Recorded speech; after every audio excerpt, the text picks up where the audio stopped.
വഅലാ സയ്യിദിന മുഹമ്മദ്. ബഹുമാനപ്പെട്ട ഇബ്രാഹിം സഖാഫി പുഴക്കാട്ടേരി, സഫ്വാൻ ഹാദി, മറ്റു പ്രിയപ്പെട്ട സുഹൃത്തുക്കളെ, പുഴക്കാട്ടേരി സാറിൻ്റെ നിർദ്ദേശപ്രകാരം ഒരു ആമുഖം പറയാണ്. നമ്മളിന്ന കാലത്ത് ഏറ്റവും കൂടുതൽ കേട്ടുകൊണ്ടിരിക്കുന്ന ഒരു പണ്ഡിതനാണ് സഈദ് റമദാൻ ബൂത്തി. ഇമാം സഈദ് റമദാൻ ബൂത്തിയുടെ അദ്ദേഹത്തിൻ്റെ ജീവിത ചരിത്ര ഭാഗങ്ങൾ സഫ്വാൻ ഹാദി നമ്മളോട് പറയും. അതിനു മുമ്പ് എന്താണ് സഈദ് റമദാൻ ബൂത്തിയുടെ പ്രസക്തി എന്ന് ഒരു ആമുഖം പറഞ്ഞ് വിഷയത്തിലേക്ക് കടക്കാം. ഇൻഷാ അല്ലാഹ് ഉസ്താദ് അവർ ഈ സെഷൻ നയിക്കുക കൂടി ചെയ്യും. അപ്പോൾ സഈദ് റമദാൻ ബൂത്തി എങ്ങനെയാണ് ആധുനിക കാലഘട്ടത്തിൻ്റെ അതുപോലെ തന്നെ പൗരാണികതയുടെയും ഇടയിലുള്ളൊരു മധ്യവർത്തിയായി പ്രവർത്തിക്കുന്നത് എന്നതാണ് നമ്മുടെ സെഷൻ. ആധുനികതയുടെ അതിപ്രസരം എന്ന ഒറ്റ വാക്കിൽ പറഞ്ഞാൽ മതിയാവില്ല. അതായത് ലോകത്തുടനീളം സലഫിസത്തിൻ്റെ രണ്ട് ധാരകൾ പ്രവർത്തിച്ചുകൊണ്ടിരിക്കുകയും അതിന് രാഷ്ട്രീയ സാമ്പത്തിക പിന്തുണകൾ ഉണ്ടാവുകയും ചെയ്തതിലൂടെ, കാര്യം ചുരുക്കി പറഞ്ഞതാണ്, ഈജിപ്ഷ്യൻ സലഫിസത്തിൻ്റെയും സൗദി സലഫിസത്തിൻ്റെയും രണ്ട് ധാരകൾ. ഇതിലൂടെ ലോകത്തിൻ്റെ ചിന്താഗതി തന്നെ, ഇസ്ലാമികമായിട്ടുള്ള ചിന്താഗതികൾ തന്നെ പൗരാണികവും അതുപോലെ തന്നെ പാരമ്പര്യവുമായ ദിശയിൽ നിന്ന് തെറ്റി സഞ്ചരിക്കുന്ന ഒരു കാലഘട്ടത്തിൽ എങ്ങനെയാണ് പാരമ്പര്യത്തെ അവതരിപ്പിക്കേണ്ടത് എന്നതൊരു പ്രതിസന്ധിയാണ്. ഈ വഹാബിസത്തിൻ്റെ രണ്ട് കാഴ്ചപ്പാടുകൾ മാത്രമല്ല, യൂറോപ്യൻ റിനൈൻസൻസിൻ്റെ ശേഷം, യൂറോപ്യൻ നവോത്ഥാനത്തിൻ്റെ ശേഷം ഉണ്ടായിത്തീർന്നിട്ടുള്ള ലിബറൽ കാഴ്ചപ്പാടുകൾ, അതും നേരത്തെ പറഞ്ഞ സലഫി കാഴ്ചപ്പാടുകളും കൂടെ ചേരുമ്പോൾ, അതിന് രാഷ്ട്രീയ സാമ്പത്തിക പിന്തുണകൾ ഓരോന്നിനും കിട്ടുമ്പോൾ പാരമ്പര്യ കാഴ്ചപ്പാടുകൾ പിറകോട്ട് പോകുന്നതിൻ്റെ കാഴ്ചകളാണ് നമ്മൾ കുറേ കാലമായിട്ട് കണ്ടുവന്നത്. കൃത്യമായി പറഞ്ഞാൽ ഉസ്മാനിയ ഖിലാഫത്തിൻ്റെ തകർച്ചയ്ക്ക് ശേഷം, തുർക്കിയിലെ ഉസ്മാനിയ ഖിലാഫത്ത് തകർന്നതിന് ശേഷം ഉണ്ടായിട്ടുള്ള വൈജ്ഞാനിക, രാഷ്ട്രീയ, സാമൂഹിക മേഖലകളിലുള്ള ഇടപെടലുകളിലുള്ള വ്യത്യാസങ്ങളിൽ നിന്ന് നമുക്കത് മനസ്സിലാക്കിയെടുക്കാൻ കഴിയും. ഏകദേശം ഒരു 100-100 ചില്ലാനം വർഷങ്ങൾക്കിടയിൽ വന്ന മാറ്റം അത് ലോകക്രമത്തിൽ തന്നെ മാറ്റങ്ങളുണ്ടാക്കി.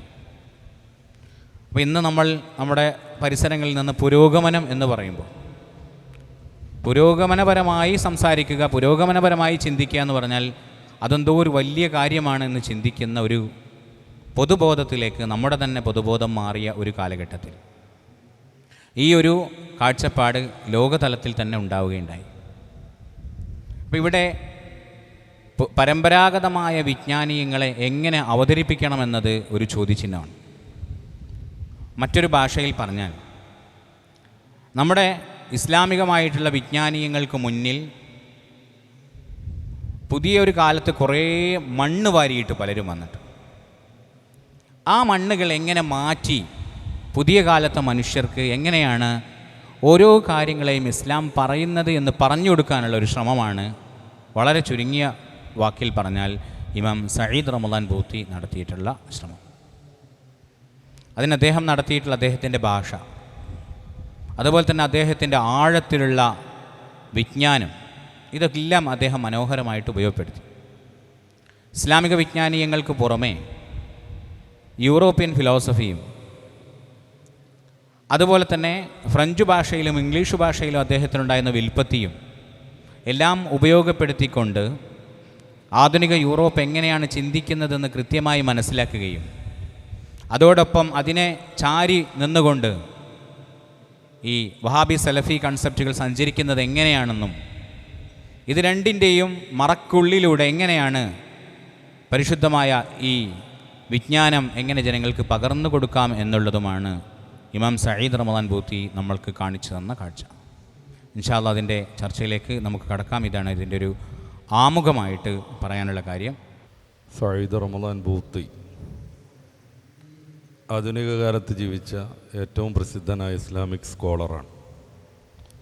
അദ്ദേഹത്തിൻ്റെ പഠനങ്ങളും ദീനിന് അദ്ദേഹം നൽകിയ സംഭാവനകളും അത് പൗരാണികവും ആധുനികവുമായ രീതികളെ ഏതൊക്കെ രീതിയിലാണ് സ്വാധീനിച്ചത് എന്നൊക്കെയാണ് ഇന്ന് ചർച്ച ചെയ്യാനുള്ളത്.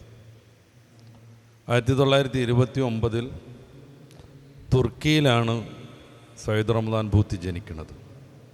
അദ്ദേഹത്തിൻ്റെ 4-ാം വയസ്സിൽ പിതാവാകുന്ന മുല്ല റമദാൻ ബൂത്തിയോടൊപ്പം ഡമസ്കസിലേക്ക് കുടുംബസമേതം അദ്ദേഹം താമസം മാറ്റുന്നു. പിന്നീട് അദ്ദേഹത്തിൻ്റെ പഠനവും ഗവേഷണവും ഒക്കെ ഡമസ്കസിൽ ആണ് നടന്നത്. പിന്നെ അൽ-അസ്ഹർ യൂണിവേഴ്സിറ്റിയിലേക്ക് പോകുന്നു. അവിടെ നിന്ന് ഇൽമു ശരീഅത്തിൽ PhD നേടുന്നു. ഭാഷാപരമായ പല കോഴ്സുകളിലും ഉന്നത രീതിയിൽ തന്നെ അദ്ദേഹം പാസ്സാകുന്നു. പിന്നെ അദ്ദേഹം പഠിച്ചിരുന്ന ഡമസ്കസിലെ കോളേജിൽ പ്രൊഫസറായി കയറുന്നു. അൽ-അസ്ഹറിലും അദ്ദേഹം പിന്നീട് സേവനം ചെയ്യുന്നു. 2013 മുല്ലപ്പൂ വിപ്ലവത്തിൻ്റെ ഭാഗമായി വഹാബി മൂവ്മെൻറ്റ് മുന്നോട്ട് വച്ച ആ ഒരു അരാഷ്ട്രീയത സൃഷ്ടിച്ച മുസ്ലിം ലോകത്ത് മുസ്ലിം ഭരണങ്ങളിൽ പലതിനെയും പിഴുതെറിഞ്ഞ കൂടുതൽ യൂറോപ്യൻ അധിനിവേശത്തിന് ഇസ്ലാമിക ലോകം വിധേയമായ മുല്ലപ്പൂ വിപ്ലവത്തിൻ്റെ ഭാഗമായി അദ്ദേഹം അതിനെ എതിർത്തിരുന്നു. ഇൻഷാ അല്ലാഹ് അദ്ദേഹത്തിൻ്റെ രാഷ്ട്രീയം നമുക്ക് ചർച്ച ചെയ്യണം. ഈ മുല്ലപ്പൂ വിപ്ലവകാരികൾ സിറിയയിൽ ദർസ് നടത്തുന്നതിനിടയിൽ ബോംബ് സ്ഫോടനം നടത്തിയാണ് സയ്യിദ് റമദാൻ ബൂത്തിയെ കൊന്നുകളഞ്ഞത്. അദ്ദേഹം അവരെ എത്രമേൽ ഭീഷണിപ്പെടുത്തിയിരുന്നു എന്നതിൻ്റെ തെളിവാണ് ആ ജ്ഞാനവൃദ്ധനെ ദർസ് നടത്തുന്നതിൻ്റെ ഇടയിൽ വെച്ച് കിരാതമായി അവർ കൊന്നുകളഞ്ഞത്. സയ്യിദ് റമദാൻ ബൂത്തിയെക്കുറിച്ച് നമ്മൾ ഒറ്റയ്ക്ക് പറയുകയാണെങ്കിൽ, വല്ലാതെ വിശദീകരിക്കാതെ ചുരുക്കി പറയുകയാണെങ്കിൽ, ഗസാലി തങ്ങളും ഇബ്നു റുഷ്ദും ഒക്കെ മുന്നോട്ട് വെച്ച ഇസ്ലാമിക് ഫിലോസഫി അത് ബുദ്ധിപൂർവം ആധുനികതയിലേക്ക് സന്നിവേശിപ്പിച്ചു എന്നതാണ് അദ്ദേഹത്തിൻ്റെ പ്രത്യേകത. എത്ര തീവ്രമായ രീതിയിൽ, ബുദ്ധിപരമായ രീതിയിൽ, വൈജ്ഞാനിക രീതിയിൽ അദ്ദേഹം ഗ്രന്ഥരചന നടത്തുമ്പോഴും പ്രസംഗിക്കുമ്പോഴുമൊക്കെ ഇസ്ലാം മുന്നോട്ട് വെച്ച ഈ പൗരാണിക ധാരയെ അദ്ദേഹം കൂട്ടുപിടിച്ചു എന്നുള്ളതാണ് അദ്ദേഹത്തിൻ്റെ വലിയ സംഭാവന. അത് അദ്ദേഹത്തിൻ്റെ എല്ലാ ഗ്രന്ഥങ്ങളിലും നമുക്ക് കാണാൻ പറ്റും.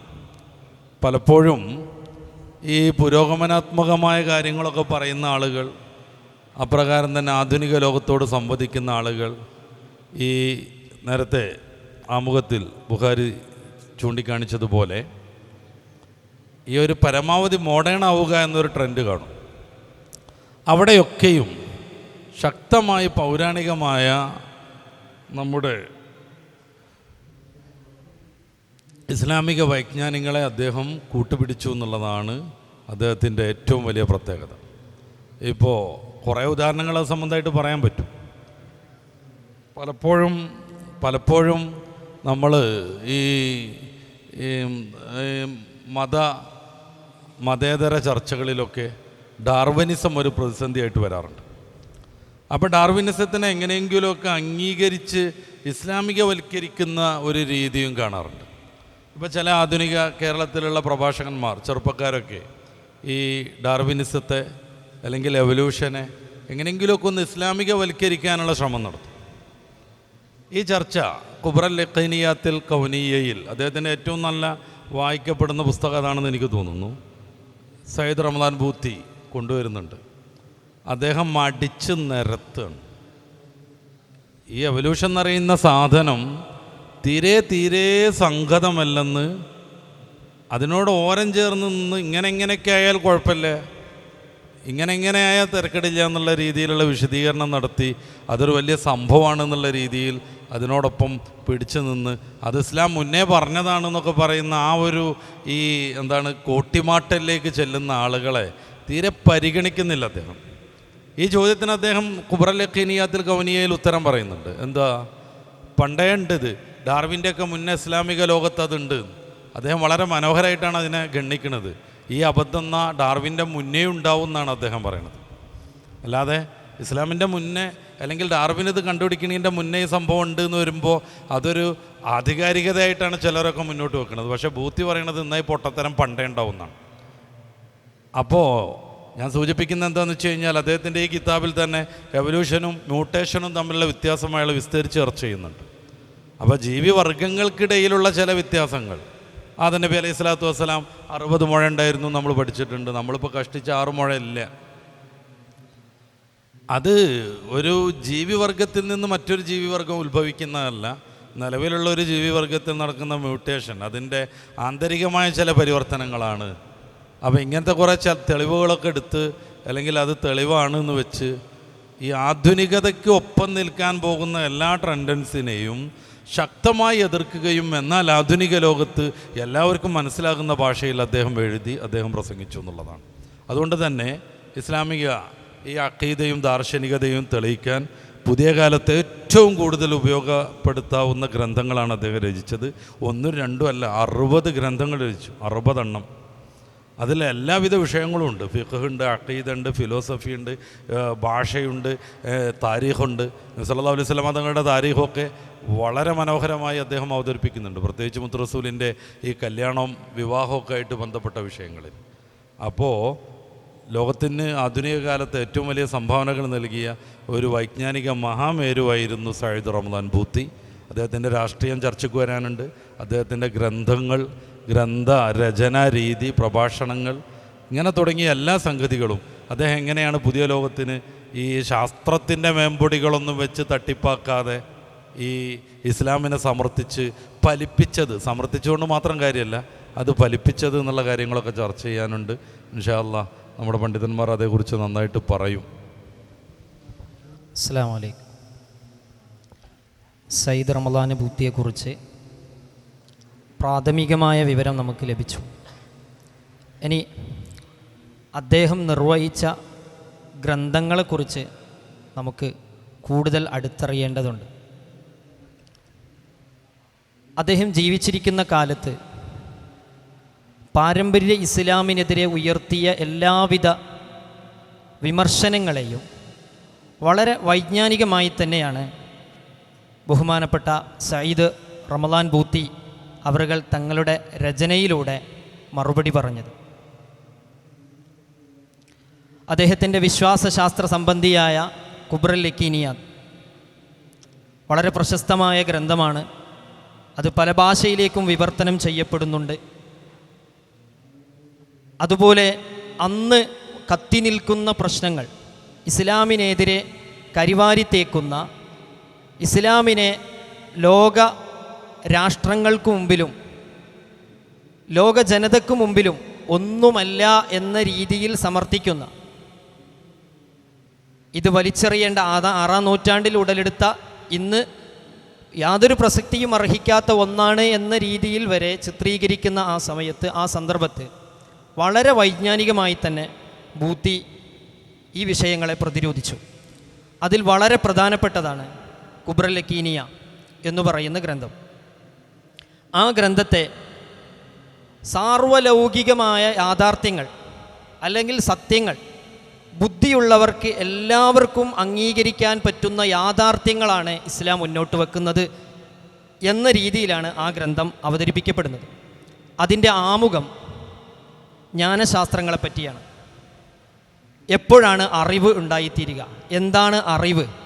മുസ്ലിം പണ്ഡിതന്മാർ അല്ലെങ്കിൽ ഇസ്ലാം മുന്നോട്ട് വെക്കുന്ന അറിവ് എന്താണ്?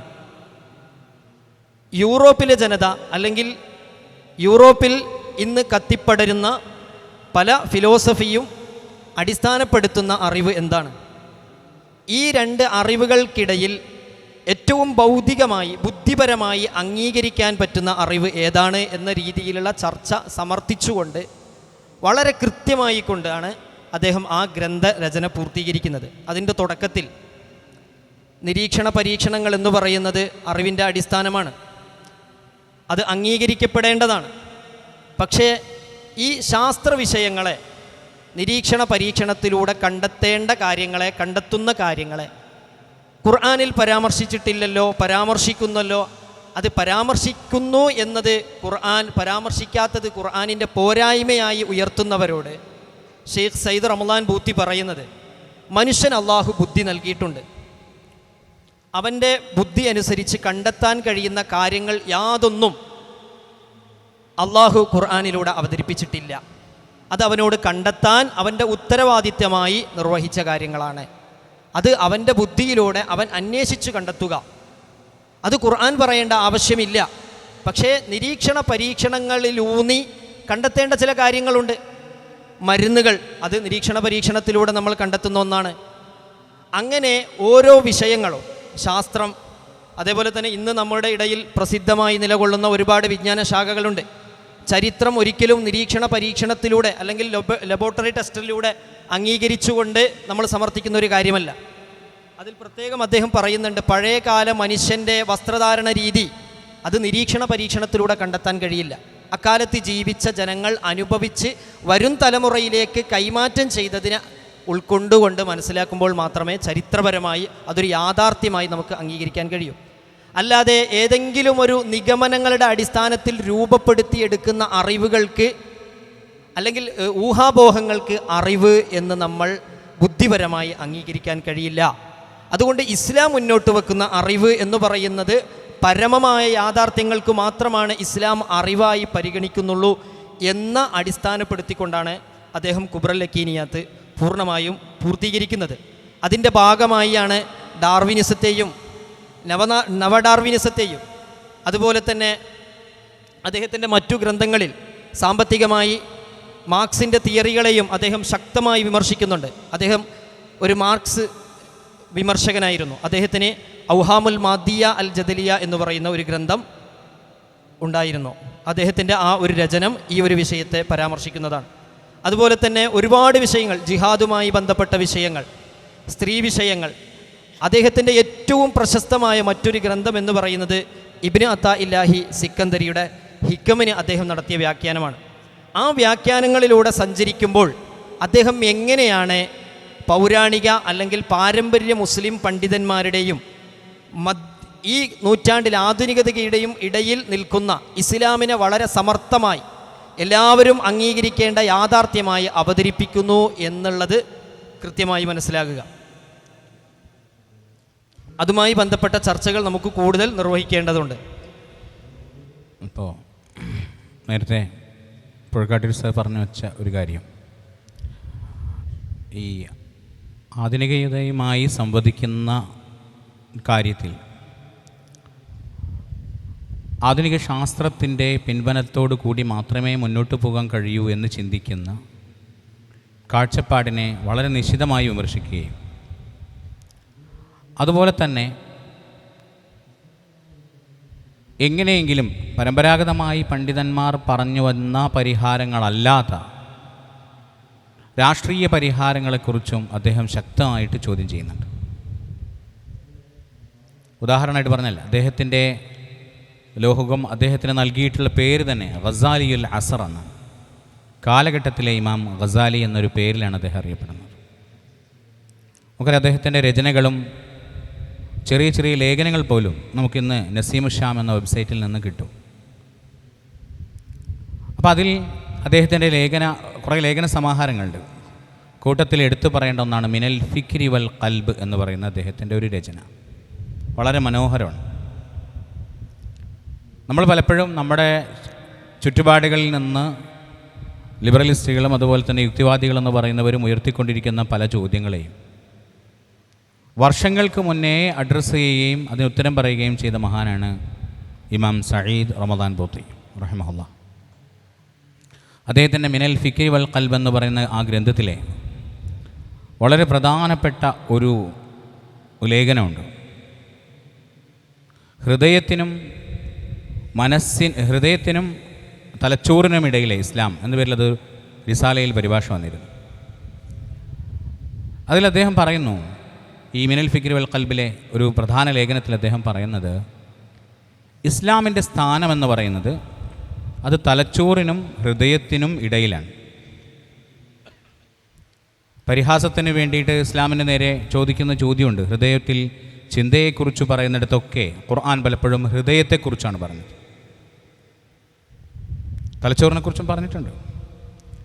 അപ്പോൾ ചിന്ത എവിടെയാണ്, ഹൃദയത്തിലാണോ എന്ന് പറഞ്ഞ് പരിഹസിക്കാറുണ്ട്. അതിന് കൃത്യമായ മറുപടി പറയുകയും ആ പറഞ്ഞ മറുപടിയെ വളരെ മനോഹരമായിട്ട് പരിശുദ്ധമായ ഖുർആനിൻ്റെ തന്നെ വെളിച്ചത്തിൽ മനോഹരമായിട്ട് ബഹുമാനപ്പെട്ടവർ അവതരിപ്പിക്കുകയും ചെയ്യുന്നുണ്ട്. അദ്ദേഹം പറയുന്നത്, പ്രപഞ്ചത്തിൽ നിന്ന് നമുക്ക് കിട്ടുന്ന വിവരങ്ങളെ, നമുക്കറിയാം കിതാബുകൾ നമ്മൾ പഠിച്ചിട്ടുണ്ട്, ഖുവത്ത് മുഫക്കിറ, ഖുവത്ത് ഖയാലിയ, വഹമിയ തുടങ്ങിയിട്ടുള്ള ഫിലോസഫിക്കാർ അവതരിപ്പിച്ചിട്ടുള്ള തലച്ചോറിൻ്റെ വിവിധ ഭാഗങ്ങളായിട്ട് അവർ പരിചയപ്പെടുത്തിയിട്ടുള്ള ചിന്ത, അതിനെയും എന്നാൽ ആധുനിക മനഃശാസ്ത്രം തലച്ചോറിനെ അദ്ദേഹം പറയുന്നത് ലോജിക്കിൻ്റെ, യുക്തിചിന്തയുടെ ഭാഗമായിട്ടാണ് ഇതിൽ പറയുന്നത്. അങ്ങനെ ആയത്തുകൾ കൊണ്ടുവരുന്നുണ്ട്. അപ്പോൾ മനുഷ്യൻ്റെ ചിന്ത അത് തലച്ചോറിൽ രൂപപ്പെടുന്നു. പക്ഷേ അത് മനുഷ്യനെ നയിക്കുന്ന ഒരു ശക്തിയായി വികസിക്കണമെങ്കിൽ ഹൃദയം കൂടിയേ തീരൂ. അതിന് അദ്ദേഹം ഹദീസുകൾ കൊണ്ടുവരുന്നുണ്ട്. നബി സല്ലല്ലാഹു അലൈഹി വസല്ലം തങ്ങൾ പറഞ്ഞല്ലോ, ശരീരത്തിലൊരു മാംസപിണ്ഡമുണ്ട് എന്ന് പറഞ്ഞിട്ട് ആ ഹൃദയം നന്നായി കഴിഞ്ഞാൽ വളരെ നല്ലതാണെന്ന് പറയുന്നുണ്ട്. എന്നതിന് അദ്ദേഹം ഒരു സംഭവം പറയുന്നത്, അമേരിക്കയിൽ ഒരു മദ്യനിരോധനം നടത്തിയാലുള്ള ഒരു സാഹചര്യം ഉദാഹരണമായിട്ട് അദ്ദേഹം കൊണ്ടുവരും. മദ്യത്തിൻ്റെ കുഴപ്പങ്ങൾ അതൊക്കെ പഠിച്ച് ബോധ്യപ്പെട്ടതിൻ്റെ പേരിൽ ഒരു സുപ്രഭാതത്തിൽ അമേരിക്കയിൽ മദ്യം നിരോധിച്ചാൽ എന്തായിരിക്കും സംഭവിക്കുക എന്ന് അദ്ദേഹം പറയുന്നുണ്ട്. അങ്ങനെ പറഞ്ഞിട്ട് അദ്ദേഹം തന്നെ അതിൻ്റെ ഒരു സാങ്കത്യം പറഞ്ഞിട്ട് പറയുകയാണ്, ഒരുപക്ഷെ നിരോധിക്കപ്പെട്ടേക്കാം. നിരോധിക്കപ്പെട്ട് പക്ഷേ ഏതാനും ദിവസങ്ങൾ കൊണ്ട് തന്നെ അമേരിക്കൻ ജനത അനുഭവിക്കുന്ന മാനസിക സാമൂഹിക പ്രശ്നങ്ങൾ കാരണമായിട്ട് ഭരണാധികാരികൾ തന്നെ ആ നിരോധനം പിൻവലിക്കേണ്ടി വന്നേക്കും. കാരണം മദ്യത്തിൽ മുഴുകിക്കിടക്കുന്ന ഒരു സമൂഹത്തെ എങ്ങനെയാണ് അതിൽ നിന്ന് മാറ്റിയെടുക്കുക? സാധ്യമല്ല. എന്നാൽ നബി സല്ലല്ലാഹു അലൈഹി വസല്ലം തങ്ങൾ മദീനയിൽ മദ്യനിരോധനം നടപ്പിലാക്കി. അമേരിക്കയിൽ മദ്യനിരോധനം നടപ്പിലാക്കുകയാണെങ്കിൽ അത് തലച്ചോറിലാണ് പ്രവർത്തിക്കുക എന്ന് അദ്ദേഹം പറയുന്നത്. തലച്ചോറിൽ പ്രവർത്തിക്കുക എന്ന് പറഞ്ഞാൽ അതിൻ്റെ വരും വരായികളെക്കുറിച്ച്, അല്ലെങ്കിൽ അതിൻ്റെ മദ്യമുണ്ടാക്കിയിട്ടുള്ള അപകടങ്ങളെക്കുറിച്ചുള്ള കണക്കുകൾ, അതേക്കുറിച്ച് മോഡേൺ മെഡിസിൻ പറഞ്ഞിട്ടുള്ള പ്രശ്നങ്ങൾ എല്ലാം മനസ്സിലാക്കി കൊടുക്കാൻ നമ്മുടെ തലച്ചോറിനെ സാധിക്കും. എന്നാൽ ഹൃദയത്തിൻ്റെ സ്നേഹമായിട്ട് അതിനെ ഉൾക്കൊള്ളുകയും ഹൃദയത്തിനുള്ളിൽ കിടന്നത് പ്രവർത്തിക്കുകയും ചെയ്ത് സമൂഹത്തിൻ്റെ ഉള്ളിലേക്ക് ഒരു ഘട്ടത്തിൽ ഖുർആൻ പറയാണ്, നിങ്ങളത് വർജിക്കുന്നില്ലേ എന്ന് ചോദിക്കുമ്പോൾ ഞങ്ങളത് കേട്ടു, സമയന വാതഅന എന്ന് പറഞ്ഞുകൊണ്ട്, അതിൽ നിന്ന് ഇന്ദഹൈന എന്ന് പറഞ്ഞുകൊണ്ട് ഞങ്ങളിത് അവസാനിപ്പിച്ചിരിക്കുന്നു എന്ന് പറഞ്ഞ് മദീനയിലുണ്ടായിരുന്ന മദ്യവീപ്പകൾ തച്ചു പൊട്ടിക്കുന്നതിനെക്കുറിച്ച് രണ്ടും കൂടി താരതമ്യം ചെയ്തുകൊണ്ട് അദ്ദേഹം സംസാരിക്കും. അദ്ദേഹം പറയുന്നുണ്ട്, ഇവിടെ എന്താണ് പ്രവർത്തിക്കുന്നത്? ഒരു ഭാഗത്ത് തലച്ചോറ് പ്രവർത്തിക്കുന്നു, മറുഭാഗത്ത് ഹൃദയം പ്രവർത്തിക്കും. അപ്പോൾ ഹൃദയത്തിൻ്റെ ആരാധനാ സൗഭഗത്തിലൂടെ ഹൃദയമാകുന്ന ഒരു വലിയ ഒരു ശക്തി മനുഷ്യനിൽ പ്രവർത്തിക്കുന്നു. അതിൽ കിടന്നാണ് വിശ്വാസം മനോഹരമായിട്ട് തിളച്ചു മറിഞ്ഞ് രൂപപ്പെടുന്നതെന്ന് അദ്ദേഹം പറയുന്നുണ്ട്. അപ്പോൾ അത് തലച്ചോറുകൾ കൊണ്ട് ചിന്തിക്കുന്ന ഒരാൾക്ക് മനസ്സിലാവില്ല. ചിന്തകളുടെ തുടക്കം തലച്ചോറിലാണെങ്കിലും അതിൻ്റെ കൃത്യമായ പ്രവർത്തനം നടക്കുകയും അതൊരു മനുഷ്യനെ നയിക്കുന്നതാവുകയും ചെയ്യണമെങ്കിൽ എത്രത്തോളം എന്ന് വെച്ചാൽ അദ്ദേഹം പറയുന്നുണ്ട്, ഒരു ആദർശത്തിന് വേണ്ടി ഒരു മനുഷ്യൻ മരിക്കാൻ തയ്യാറാവുക. അതെപ്പോഴാണ്? അത് ഹൃദയത്തിൽ ആ ആദർശത്തെ ഏറ്റെടുക്കുമ്പോഴാണ്. എന്നിട്ട് അദ്ദേഹം ചോദിക്കുന്നുണ്ട്, സയൻസിൽ നമുക്ക് പല തിയറികളും കാണാം, മാത്തമാറ്റിക്സിൻ്റെ പല ഇക്വേഷൻസും കാണാം, പക്ഷേ അതിനുവേണ്ടി മരിച്ചവരെ നമുക്ക് കാണാൻ കഴിയില്ല. എന്നാൽ ആരാധനയും അതുപോലെ തന്നെ വിശ്വാസത്തെയും ഹൃദയത്തിൽ ഏറ്റെടുത്ത ഒരുപാട് മനുഷ്യർ ആ ആദർശത്തിന് വേണ്ടി സ്വന്തം ജീവത്യാഗം ചെയ്യാൻ പോലും തയ്യാറായതിൻ്റെ ചിത്രം നമുക്ക് കാണാൻ പറ്റും എന്ന് അദ്ദേഹം പറയുന്നുണ്ട്. അപ്പോൾ എന്താണ് ഇവിടെ പ്രവർത്തിക്കുന്നത്? തലച്ചോറിനപ്പുറം മനസ്സ് പ്രവർത്തിക്കുന്നതിനെക്കുറിച്ചുള്ള ഒരു മഹിതമായ ആശയം പരിശുദ്ധമായ ഇസ്ലാം നമ്മളോട് പറയുന്നുണ്ട്. അപ്പോൾ ഇന്ന് നമുക്ക് സംഭവിച്ചുകൊണ്ടിരിക്കുന്ന മാറ്റവും അതാണ്. നമ്മൾ അറിവിനെ, അതും അദ്ദേഹം പറയുന്നുണ്ട്, അറിവിനെ, ഇസ്ലാമികമായിട്ടുള്ള അറിവിനെ നമ്മുടെ തലച്ചോറിൽ മാത്രം കയറുന്ന ഇൻഫർമേഷനുകളാക്കി മാറ്റിക്കഴിഞ്ഞാൽ ആ അറിവുകൾക്ക് നമ്മളെ നയിക്കാനും നമ്മളെ പ്രചോദിപ്പിക്കാനും സാധിക്കാതെ വരുന്നു. പകരം ഔപചാരികമായിട്ട് വിദ്യാഭ്യാസം നടത്താത്ത ആളുകൾ, അവർ ചിലപ്പോൾ വൃദ്ധരായിരിക്കും, അക്ഷരജ്ഞാനമില്ലാത്തവരായിരിക്കും. പക്ഷേ പരിശുദ്ധമായ ദീനിനെ മഹിതമായ പാരമ്പര്യത്തിലൂടെയും അവരുടെ ഉപ്പാപ്പമാരിൽ നിന്നും ഉമ്മാമ്മമാരിൽ നിന്നുമൊക്കെ വളരെ സ്നേഹത്തോടുകൂടെ കരുതലോടുകൂടെ ഹൃദയത്തിലേക്ക് പകർത്തിവെക്കുകയും ചെയ്ത ആളുകൾ അതിനുവേണ്ടി സമർപ്പിതരായി മുന്നോട്ട് പോവുകയും ചെയ്യുന്നതിൻ്റെ വ്യത്യാസത്തെക്കുറിച്ച് അദ്ദേഹം സംസാരിക്കുന്നു. ഇങ്ങനെ ഏതൊരു കാര്യത്തെയും വളരെ ലളിതവും അതോടൊപ്പം തന്നെ നമ്മളെ ഇരുത്തി ചിന്തിപ്പിക്കുന്നതുമായ രൂപത്തിൽ ഷെയ്ഖ് സഈദ് റമദാൻ ബുത്തിക്ക് പറഞ്ഞ് ബോധ്യപ്പെടുത്താൻ കഴിയും എന്ന് നമുക്ക് മനസ്സിലാക്കാൻ സാധിക്കും. അദ്ദേഹത്തിൻ്റെ ഗ്രന്ഥങ്ങളെക്കുറിച്ച് കൂടുതൽ ചർച്ച ചെയ്യേണ്ടതാണ്. അത് ശരിക്കും പറഞ്ഞാൽ ഒരു ക്യാമ്പിലൊന്നും തീരുന്നതുമല്ല. നേരത്തെ പറഞ്ഞതുപോലെ പല ഗ്രന്ഥങ്ങളും അവൈലബിളാണ്, പല ഭാഷയിലും ലഭ്യമാണ്. നമുക്ക് അദ്ദേഹത്തോട് തോന്നുന്ന ഏറ്റവും വലിയൊരു സന്തോഷം എന്താണെന്ന് വെച്ച് കഴിഞ്ഞാൽ അഹ്ലുസുന്നയുടെ യഥാർത്ഥ രീതിയിൽ അദ്ദേഹം ഉറച്ചു നിന്നു എന്നുള്ളതാണ്. ഇത്രയൊക്കെ ആധുനിക കാര്യങ്ങളൊക്കെ അറിയുന്ന ഒരു മനുഷ്യൻ, അദ്ദേഹത്തിൻ്റെ ചരിത്രം പറയുന്ന രീതി പോലും ഏറ്റവും ആധുനികമാണ്. സല്ലല്ലാഹു അലൈഹി വസല്ലമ തങ്ങളുടെ ചരിത്രത്തെക്കുറിച്ച്, അതിൻ്റെ ഹിസ്റ്റോറിയസിറ്റിയെക്കുറിച്ച് ചർച്ചകൾ ഉണ്ടാവാറുണ്ട്. അതുകൂടെ സമർത്ഥിച്ചിട്ടാണ് അദ്ദേഹം നബി തങ്ങളുടെ ചരിത്രം എഴുതുന്നത്. അപ്പോൾ ഇത്രയൊക്കെ ആധുനിക വിജ്ഞാനമുള്ള ഒരാൾ, നേരത്തെയൊക്കെ നമ്മൾ പറഞ്ഞതുപോലെ പരിശുദ്ധ ദീനിന് സമ്പൂർണ്ണമായി വിധേയത്വം കാണിച്ചുകൊണ്ടാണ് അദ്ദേഹത്തിൻ്റെ സമർത്ഥനങ്ങളൊക്കെ മുന്നോട്ട് വെക്കുന്നത്. ഇപ്പോൾ ഈ പ്രവാചകത്വം സമർത്ഥിക്കുന്ന ഒരു രീതിയുണ്ട്, ഖുബ്റൽ യഖീനിയാത്തിൽ കൗനിയയിൽ. അദ്ദേഹം പറയുന്നത് അള്ളാഹുണ്ട് എന്നുള്ളത് ഇപ്പോൾ സമർത്ഥിക്കപ്പെട്ടു. പരിശുദ്ധ ഖുർആൻ മുഅ്ജിസാണ് എന്നതും എല്ലാ അർത്ഥത്തിലും തെളിയിക്കപ്പെട്ടു. അപ്പോൾ അത് കൊണ്ടുവന്ന നബി സല്ലല്ലാഹു അലൈഹി വസല്ലം തങ്ങൾ നബി തന്നെയാണെന്നാണ്. അത് ഇതുവരെയും നമ്മുടെ പണ്ഡിതന്മാർ പറഞ്ഞ വളരെ പ്രധാനപ്പെട്ട ഒരു രീതിയാണ്. മുഅ്ജിസത്ത് എന്ന് പറഞ്ഞാൽ ഖുർആനിൽ മാത്രം ഒതുക്കുന്ന ഒരു ടെൻഡൻസി ഉണ്ട്. അതിനെയും അദ്ദേഹം ശക്തമായി എതിർത്തു. മറ്റു മുഅ്ജിസകളൊക്കെ അദ്ദേഹം സമർത്ഥിക്കുന്നുണ്ട് പല ഗ്രന്ഥങ്ങളിലായിട്ട്. പിന്നെ അപ്പോൾ ഈ ആധുനിക കാലത്തൊക്കെ ഉള്ള അത് പറയണോ എന്നൊക്കെ പറയുന്ന ഒരു ട്രെൻഡ് ഉണ്ടല്ലോ. ഇപ്പോൾ ഉദാഹരണമായിട്ട് റഷീദുർ ആധുനിക മുജാഹിദ് പ്രസ്ഥാനത്തിൻ്റെ, ആദ്യകാല കേരള മുജാഹിദ് പ്രസ്ഥാനത്തിൻ്റെ ഫൗണ്ടർ അദ്ദേഹമാണ്. അതുകൊണ്ടാണ് ആദ്യകാലത്ത് മുജാഹിദ് പ്രസ്ഥാനത്തിൽ ജിന്ന്, സിഹിർ, മന്ദിരിച്ചൂതൽ ഇങ്ങനത്തെ പരിപാടികളൊന്നും ഇല്ലാതെ വന്നത്. നേരത്തെ ആമുഖ ഭാഷണത്തിൽ ബുഖാരി സൂചിപ്പിച്ചിട്ടുണ്ട്. രണ്ട് ധാരയാണ് കേരള വഹാബിസം അല്ലെങ്കിൽ ആധുനിക ലോക വഹാബിസം. ആദ്യമായി കൊടുങ്ങല്ലൂരിൽ നിന്ന് തഫ്സീറുൽ മനാറിൻ്റെ ഈ ഖണ്ഡശ പ്രസിദ്ധീകരിക്കപ്പെട്ടിരുന്ന കാലത്ത് അത് വായിച്ചിട്ടാണ് കെ എം മൗലവിയും മറ്റും മുജാഹിദ് പ്രസ്ഥാനം കേരളത്തിലുണ്ടാക്കുന്നത്. തഫ്സീറുൽ മനാർ പിന്നീട് സംഗ്രഹിച്ച് 9 വാള്യത്തിലായിട്ട് വലിയ ഖുർആൻ പരിഭാഷയായിട്ട് ആഘോഷിക്കപ്പെട്ട് കൊണ്ടുവന്നിട്ടുണ്ട്. ഈ തഫ്സീറുൽ മനാറിൽ നിന്നാണ് വഹാബിസം പഠിക്കുന്നത് ആദ്യകാല കേരളത്തിലെ മുജാഹിദ് നേതാക്കൾ. അതുകൊണ്ട് തനി യുക്തിവാദികളായിരുന്നു അവർ, മതയുക്തിവാദികളായിരുന്നു. അങ്ങനെയാണ് അന്ന് ഷിർക്കിൻ്റെ ഡെഫിനേഷനിലൊക്കെ ഈ മറഞ്ഞ വഴിയും തെളിഞ്ഞ വഴിയൊക്കെ വരുന്നത്. അവ നേർക്കുനേർ ഒരാളോട് ചോദിക്കുന്നതും അയാൾ സഹായിക്കുന്നതും മാത്രമേ ദീനാവുള്ളൂ. വേറെ ഏത് രീതിയിലും മറഞ്ഞാലും വളഞ്ഞാലും ഒക്കെ അത് ദീനിൻ്റെ പുറത്താകുന്ന ഒരു വഹാബിസം അങ്ങനെ രൂപപ്പെട്ടത്. അതിൻ്റെ ഭാഗമാണ് ജിന്ന് കയറൽ നിഷേധിക്കപ്പെട്ടത്, സിഹിർ. കാരണം സിഹിറിന് എന്തെങ്കിലും പ്രതിഫലം ഉണ്ട് എന്ന് വന്നാൽ അത് ആത്മികമാണ്, ഒരിക്കലും ഭൗതികമല്ല. നമ്മളൊരു കത്തിയെടുത്ത് ഒരാളെ കുത്തുന്നത് പോലെയല്ല സിഹിർ കൊണ്ട് ഒരാളെ കീഴ്പ്പെടുത്തുന്നത്. നമ്മുടെ കാര്യകാരണ ബന്ധങ്ങളെക്കുറിച്ചൊന്നും അതിൽ പറയില്ല. ഈ കാര്യകാരണ ബന്ധങ്ങളെക്കുറിച്ച് നീണ്ട സമർത്ഥനമുണ്ട് കേട്ടോ ബൂത്തിയുടെ ഈ കുബ്രയിൽ. കാരണം എന്താണ് കാര്യകാരണ ബന്ധം എന്ന് അദ്ദേഹം സമർത്ഥിക്കുന്ന ഒരു രീതിയുണ്ട്. എല്ലാ കാരണത്തിൻ്റെയും ആത്യന്തിക കാരണത്തിലേക്ക് അതുവഴി അദ്ദേഹം എത്തുകയാണ്. അതിനെക്കുറിച്ചാണ് അദ്ദേഹം അള്ളാഹു അല്ലെങ്കിൽ സൃഷ്ടാവ് എന്ന് പറയുന്നത്. നമ്മുടെ ഈ ലോകത്ത് നടക്കുന്ന എല്ലാം ഒരു കാരണമായിട്ട് ബന്ധപ്പെട്ട് നിൽക്കുന്നു എന്ന് പറഞ്ഞ് പ്രത്യേകിച്ച് സൃഷ്ടാവ് വേണ്ട എന്ന് പറയുന്ന ആ രീതിയെയാണ് അദ്ദേഹം ബുദ്ധിപരമായി മറിച്ചിടുന്നത്. അപ്പോൾ ഈ റഷീദുരീതയിൽ നിന്ന് ആദ്യകാലത്ത് ദീന് പഠിച്ചതുകൊണ്ടാണ് കേരള വഹാബിസം യുക്തിവാദമായി മാറിയിരുന്നത്. പിന്നീട് ഗൾഫ് സലഫിസം മൂത്ത് വരികയും അവിടെ കയറലും പിരിവ് നടത്തലൊക്കെ ആയപ്പോഴാണ് അവർ ഇബ്നു തൈമിയ്യൻ വഹാബിസം പരിചയപ്പെടുന്നത്. അത് രണ്ടും തമ്മിലുള്ള സംഘർഷമാണ് സത്യം പറഞ്ഞാൽ കേരള വഹാബിസത്തിലുണ്ടായ പിളർപ്പിൻ്റെയൊക്കെ അടിസ്ഥാനം. ഞാനത് സൂചിപ്പിച്ചത് യുക്തിവാദമായിരുന്നു റഷീദുള്ള മുന്നോട്ട് വെച്ചത് എന്ന് പറയാനാണ്.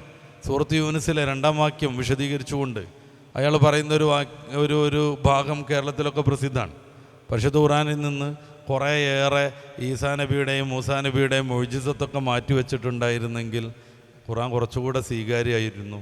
ഫ്രഞ്ചുകാരും യൂറോപ്യൻസും ഇസ്ലാമിലേക്ക് വരാൻ കൂടുതൽ സൗകര്യമായിരുന്നു എന്ന് റഷീദ് റളിയല്ലാഹു അൻഹു പറയുന്നുണ്ട്. പടച്ചറബിൻ്റെ കലാം എഡിറ്റ് ചെയ്യാൻ മാത്രം പോന്ന ഒരു വലിയ ബുദ്ധിജീവിയായിരുന്നു അയാൾ എന്നർത്ഥം. പക്ഷേ ആധുനിക കാലത്ത് ജീവിക്കുമ്പോഴും റഷീദ് റളിയയുടെ കാലത്തും അതിൻ്റെ ശേഷമൊക്കെ ജീവിക്കുമ്പോഴും സയ്യിദ് റമദാൻ പൂത്തിക്ക് ഈ മുഅ്ജിസത്തുകളൊന്നും തീരെ ഉൾക്കൊള്ളാൻ പറ്റാത്തതോ അല്ലെങ്കിൽ മനുഷ്യൻ്റെ ഇടയിൽ പറയാൻ പറ്റാത്തതൊന്നുമല്ല. ഇവരൊക്കെ ഈ മുജാഹിദുകളൊക്കെ പറയുന്നത് പലപ്പോഴും അങ്ങനെയാണ് ഈച്ചയുടെ ഹദീസൊക്കെ ഇവർ സ്റ്റേജിൽ വെച്ച് തല്ലുവിടുന്നത്. പൊതു സ്റ്റേജിൽ പൊതുസമൂഹത്തിൻ്റെ മുന്നിൽ വെച്ച് ഈച്ചയുടെ ഹദീസിൽ വെച്ച് തല്ലുവിടുന്നതിനാണ്.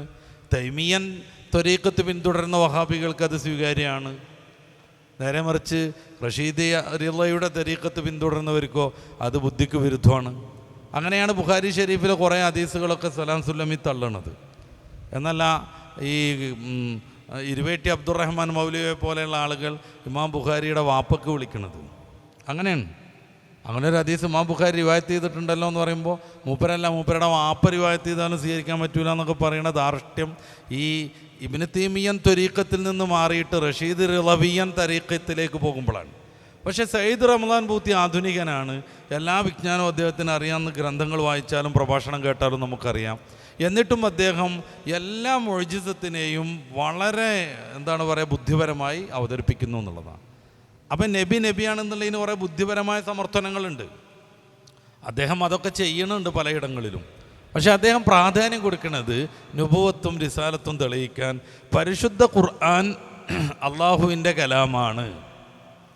അള്ളാഹു എന്ന് പറഞ്ഞ യാഥാർത്ഥ്യം എല്ലാ അർത്ഥത്തിലും അംഗീകരിക്കേണ്ടതുമാണ്.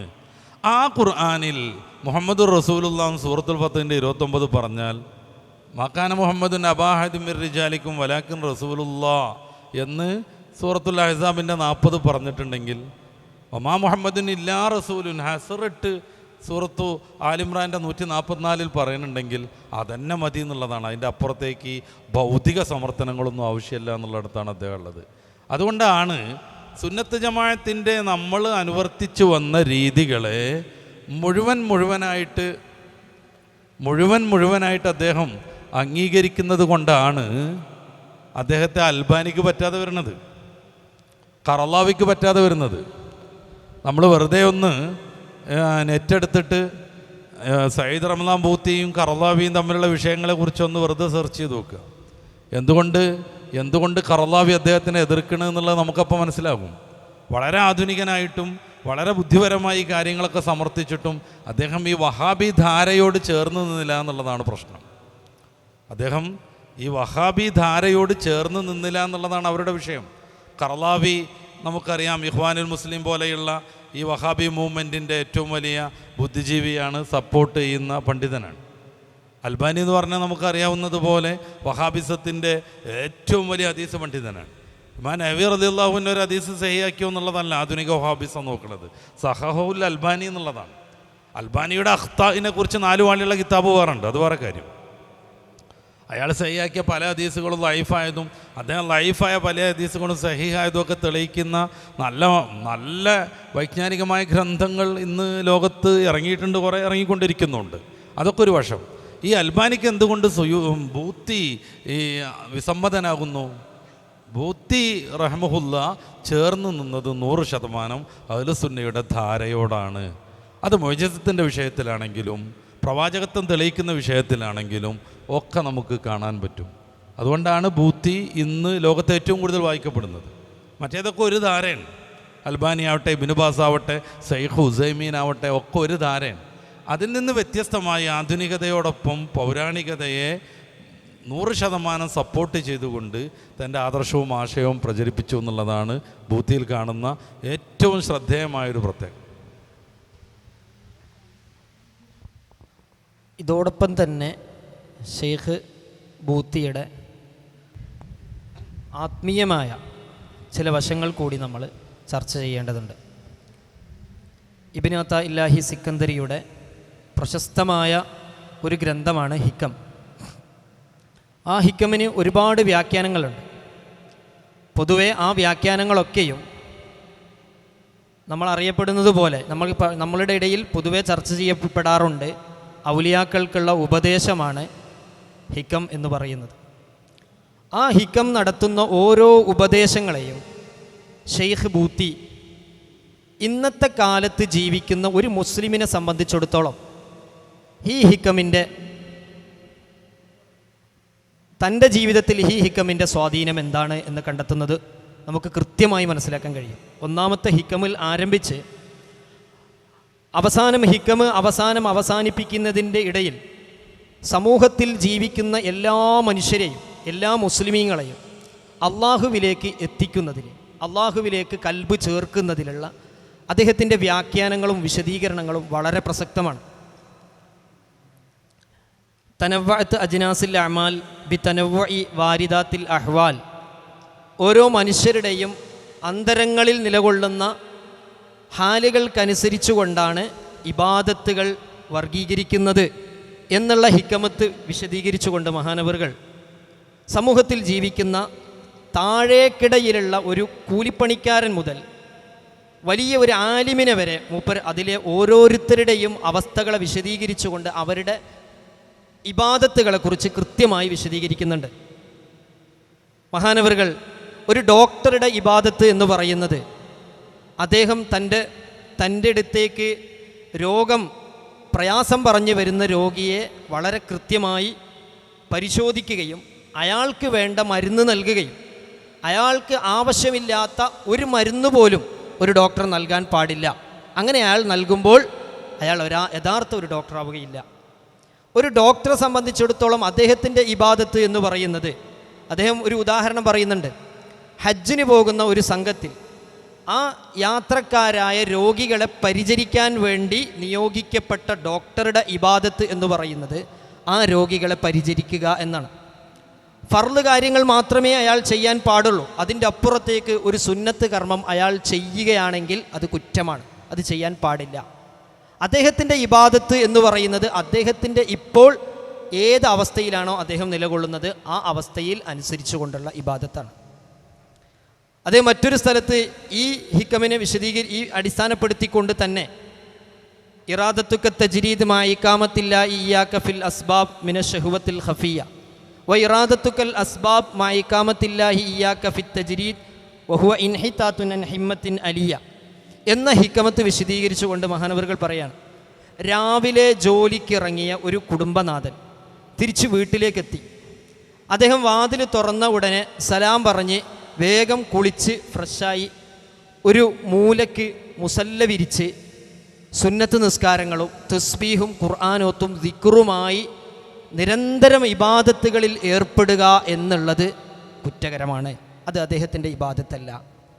നേരെ മറിച്ച് അദ്ദേഹം ചെയ്യേണ്ട ഫർള് കാര്യങ്ങളൊക്കെ ചെയ്തതിന് ശേഷം തന്നോട് സംസാരിക്കുന്ന ഭാര്യയോടും മക്കളോടും തന്നോട് സഹവസിക്കുന്ന കൂടെ നിൽക്കുന്നവരോട് സ്നേഹത്തോടെ പെരുമാറുക, അവർക്ക് ദീൻ പഠിപ്പിച്ചു കൊടുക്കുക, അവരോട് നല്ല നിലക്ക് പെരുമാറുക എന്നതൊക്കെയാണ് അയാളുടെ തസ്ബീഹും തഹ്ലീലും തഹ്മീദും എന്ന് പറയുന്നുണ്ട്. അപ്പോൾ സാധാരണക്കാരനായ അയാളെ സംബന്ധിച്ചിടത്തോളം ഒരുപാട് സുന്നത്ത് നിസ്കരിക്കാൻ പറ്റിയില്ലല്ലോ, അതുകൊണ്ടുള്ള വിഷമം, ഖുർആൻ ഓതാൻ പറ്റിയില്ലല്ലോ, അതുകൊണ്ടുള്ള വിഷമം. ഇങ്ങനെ വിഷമം ഉള്ള ആൾക്കാരോട് പറയുകയാണ്, ഓരോരുത്തരും അവരവരുടെ സാഹചര്യത്തിനനുസരിച്ചു കൊണ്ടുള്ള ഇബാദത്തുകൾ ചെയ്യുമ്പോൾ അവരുടെ ഏതവസ്ഥയാണോ ആ അവസ്ഥക്ക് അനുഗുണമായിക്കൊണ്ട്, ഡോക്ടറാണെങ്കിൽ ആ ഡോക്ടറുടെ ഉത്തരവാദിത്യം, എഞ്ചിനീയറാണെങ്കിൽ അയാളുടെ ഉത്തരവാദിത്യം, ഒരു സാമൂഹിക ശാസ്ത്ര വിദഗ്ധനാണെങ്കിൽ അദ്ദേഹം അയാളുടെ ഉത്തരവാദിത്യം നിർവഹിക്കുക. അങ്ങനെ സമൂഹത്തിൽ ഏത് വിഭാഗത്തിലാണോ തന്നിൽ അർപ്പിതമായിട്ടുള്ള ഉത്തരവാദിത്യം അത് വളരെ ഭംഗിയായി നിർവഹിക്കുക എന്നത് ആരാധനയുടെ ഇനങ്ങളിൽപ്പെട്ടതാണ്. അതിന് അയാൾക്ക് പ്രതിഫലമുണ്ട്. വെറുതെ ഇരിക്കുന്ന, അതായത് പ്രത്യേകിച്ച് വേറെ ഉത്തരവാദിത്തങ്ങളോ ജോലികളോ ഇല്ലാത്ത ഒരാൾ ഖുർആൻ പാരായണം ചെയ്യുമ്പോഴും ദിക്ർ ചൊല്ലുമ്പോഴും തസ്ബീഹ് ചൊല്ലുമ്പോഴും ലഭിക്കുന്ന അതേ പ്രതിഫലം സാമൂഹികമായ ചില ഉത്തരവാദിത്തങ്ങൾ നിർവഹിക്കുന്ന വ്യക്തിക്കും ലഭിക്കും എന്ന് അദ്ദേഹം വിശദീകരിക്കുന്നുണ്ട്. അതിനെ അടിസ്ഥാനപ്പെടുത്തിക്കൊണ്ട് മഹാനായ റസൂലുള്ളാഹി സല്ലല്ലാഹു അലൈഹി വസല്ലമ തങ്ങളും സ്വഹാബികളും ഒന്നിച്ച് നടന്നു പോകുന്ന സമയത്ത് ഒരു നല്ല ആരോഗ്യമുള്ള ഒരു മനുഷ്യൻ അതിരാവിലെ ജോലിക്ക് പോകുന്നത് കാണാനിടയായി. ഈ സംഭവം വിശദീകരിക്കുന്ന ഹദീസാണ്. ഹദീസിൽ നബി സല്ലല്ലാഹു അലൈഹി വസല്ലമ തങ്ങളെ കൂടെയുള്ള സ്വഹാബികൾ പറയാണ്, ഈ മനുഷ്യൻ എന്തൊരു നാശമാണ്, രാവിലെ തന്നെ നല്ല ആരോഗ്യമുണ്ട്, നല്ല കഴിവുണ്ട്, ഈ മനുഷ്യൻ ജോലിക്ക് പോവുകയാണ്, അള്ളാഹുവിൻ്റെ മാർഗത്തിൽ അയാൾക്ക് ഇബാദത്ത് ചെയ്തൂടെ, ഞങ്ങളെ കൂടെ കൂടിക്കൂടെ, അതല്ലേ അയാൾക്ക് നല്ലത് എന്ന് പറഞ്ഞപ്പോൾ നബി സല്ലല്ലാഹു അലൈഹി വസല്ലം തങ്ങൾ അവരെ തിരുത്തുകയാണ്. ഇദ്ദേഹം രാവിലെ എഴുന്നേറ്റ് പോകുന്നത് ഇദ്ദേഹത്തിൻ്റെ കുഞ്ഞു മക്കൾക്ക് വേണ്ടിയാണെങ്കിൽ ഫഹുവ ഫീ സബീലില്ല. വൃദ്ധരായ ഉമ്മ മാതാപിതാക്കൾക്ക് വേണ്ടിയാണ് പോകുന്നതെങ്കിൽ ഫഹുവ ഫീ സബീലില്ല, അതും അള്ളാഹുവിൻ്റെ മാർഗത്തിലാണ്. സ്വയം പര്യാപ്തതയ്ക്ക് വേണ്ടി, അതായത് മറ്റുള്ള ഒരാളുടെ മുമ്പിൽ യാചിക്കാതെ സ്വന്തം കാര്യം നിർവഹിക്കണം എന്ന ഉദ്ദേശത്തോടു കൂടെയാണ് അയാൾ പോകുന്നതെങ്കിൽ ഫഹുവ ഫീ സബീലില്ല, അതും അള്ളാഹുവിൻ്റെ മാർഗത്തിലാണ്. അതിനപ്പുറത്ത് ഒരുപാട് സമ്പത്തുണ്ടായി കുമിഞ്ഞു കൂട്ടി ഒരുപാട് സമ്പാദിക്കുക എന്ന ലക്ഷ്യത്തോടു കൂടെയാണ് അയാൾ പോകുമ്പോൾ ഫഹുവ ഫീ സബീലി ശൈത്താൻ, അത് ശൈത്താൻ്റെ മാർഗത്തിലാണ് എന്ന ഹദീസ് വിശദീകരിച്ചുകൊണ്ട് ഓരോ ഹദീസും, അതായത് ഹിക്മ എങ്ങനെയാണ് സാധാരണക്കാരനായ ഒരു മനുഷ്യൻ്റെ ജീവിതത്തിലും ഒരാധ്യാത്മിക മേഖലയിൽ നിലകൊള്ളുന്ന വലിയൻ്റെ ജീവിതത്തിലും പ്രായോഗികമാവുക എന്നത് വളരെ കൃത്യമായി ഹദീസുകളുടെയും ഖുർആനിൻ്റെയും വെളിച്ചത്തിൽ മഹാനവറുകൾ സമർത്ഥിക്കുന്നുണ്ട്. ബൂത്തിയുടെ ഒരു രീതി അദ്ദേഹത്തിൻ്റെ അഖീദയുടെ വിഷയത്തിൽ നമ്മൾ നോക്കുമ്പോൾ ആദ്യകാലത്ത് ഇസ്ലാമിക ലോകത്ത് ഏറ്റവും വലിയ പ്രശ്നങ്ങളായിരുന്ന മുഅ്തസിലികളെ കൈകാര്യം ചെയ്യുന്നതാണ്. സത്യത്തിൽ നമ്മൾ ഷർലഖ് ഖൈദിലൊക്കെ മുഅ്തസിലി ഓതുന്നുണ്ട്. ആധുനിക കാലത്ത് അതുകൊണ്ടൊരു ആവശ്യമില്ല. സത്യം പറഞ്ഞാൽ ഷർലഖ് ഖൈദിൻ്റെ ഒക്കെ ആദ്യ ഭാഗമൊക്കെ ഓതി അങ്ങനെ തീരുകയാണ്. ആ വിഷയങ്ങൾ എന്താ പുതിയ ലോകത്തിന് ആവശ്യം? പുതിയ ലോകത്തിന് അന്ന് ഉണ്ടായിരുന്ന ആളുകളുടെ കുറേ സംഗതികൾ, അതുകൊണ്ട് എന്താ കാര്യം നമുക്ക് തോന്നണം. പക്ഷേ മുഅ്തസിലിയാക്കളുടെ വിഷയങ്ങളെ ആധുനികവുമായി ബന്ധപ്പെടുത്തി അദ്ദേഹം ചർച്ച ചെയ്യുന്നുണ്ട്. അവിടെയൊക്കെ അദ്ദേഹത്തിൻ്റെ ഒരു രീതി എന്താണെന്ന് വെച്ച് കഴിഞ്ഞാൽ അടിച്ച് നിരത്താണ്, എത്ര വലിയ ആളാണെങ്കിൽ. ഇപ്പോൾ അള്ളാഹുവിനെ കാണാൻ പറ്റുമില്ല എന്നറിയുന്നൊരു ചർച്ച ഇസ്ലാമിക ലോകത്തുണ്ട്. കാണാൻ പറ്റുമെന്ന് വിശ്വസിച്ചാലേ മുസ്ലിമാകൂ എന്നൊന്നുമില്ല. എന്നാൽ പോലും ഇസ്ലാമിക ലോകത്ത് അങ്ങനെ ഒരു ചർച്ച ഉണ്ട്, പരലോകത്ത് വെച്ച് അള്ളാഹുവിനെ കാണാൻ പറ്റുമില്ലേ. ഈ ചർച്ചയ്ക്ക് ബൂത്തിയും ദുഷ്ടനാവുന്നുണ്ട്. സ്വാഭാവികമായും മുഅ്തസിലത്തിനെ കുറിച്ച് പറയുമ്പോൾ അവരുടെ പ്രധാനപ്പെട്ട വാദമാവുന്ന ഇത് ചർച്ച ചെയ്യേണ്ടി വരും. അപ്പോൾ മൂസാ നബി അലൈഹി സ്വലാത്തു വസ്സലാം അള്ളാഹുവിനെ കാണാനുള്ള ഒരു താല്പര്യം അള്ളാഹുവിനോട് അറിയിക്കുന്നു. സൂറത്തുൽ അറാഫിൻ്റെ 143 നമുക്ക് കാണാവുന്നത് പോലെ ലൻ തറാനി, താങ്കൾക്ക് എന്നെ കാണാൻ പറ്റൂല എന്നല്ല പറയണു. ഈ ആയത്തും അതുപോലെ ലാ തുദ്രിക്കുൽ അബ്സാർ വഹു യുദ്രിക്കുൽ അബ്സാർ എന്ന് പറയുന്ന സൂറത്തുൽ അൻആമിലെ 103 ആയത്ത്, ഇതൊക്കെ വെച്ചിട്ട് ഖുർആൻ പ്രമാണം പറയുന്നത് അള്ളാഹുവിനെ കാണാൻ പറ്റില്ല എന്നാണ്. അതിന് കശാഫ്, സമഖ്ശരിയുടെ കശാഫ് അദ്ദേഹം തെളിവായിട്ട് ഉദ്ധരിക്കും. അദ്ദേഹമല്ല ഈ മുഅ്തസിലികൾ. അവർ ലൻ എന്നതിന് ഒരിക്കലും കാണാൻ പറ്റില്ല എന്നർത്ഥം എന്ന് പറയണം. അത് കശാഫിൽ വിശദീകരിച്ചിട്ടുണ്ട് എന്ന് പറയും. സത്യത്തിൽ സമഖ്ശരി ഒരു വലിയ ഭാഷാ പണ്ഡിതനായിരുന്നു. അപ്പോഴത്തെ മുഅ്തസിലിയാണ്. ഖുറാനിൻ്റെ ഈ വൈരുദ്ധ്യങ്ങൾ ആരോപിക്കപ്പെടുന്നിടത്തും ഖുറാനിലെ ഗ്രാമർ മിസ്റ്റേക്കുകൾ എന്നുള്ള രീതിയിൽ ചില അബദ്ധങ്ങളൊക്കെ പുതിയ കാലത്ത് നമ്മൾ കാണും. അതൊക്കെ പരിഹരിക്കാൻ ഏറ്റവും നമുക്ക് സഹായകമാകുന്ന ഗ്രന്ഥമാണ് അദ്ദേഹത്തിൻ്റെ അൽ കശാഫ്.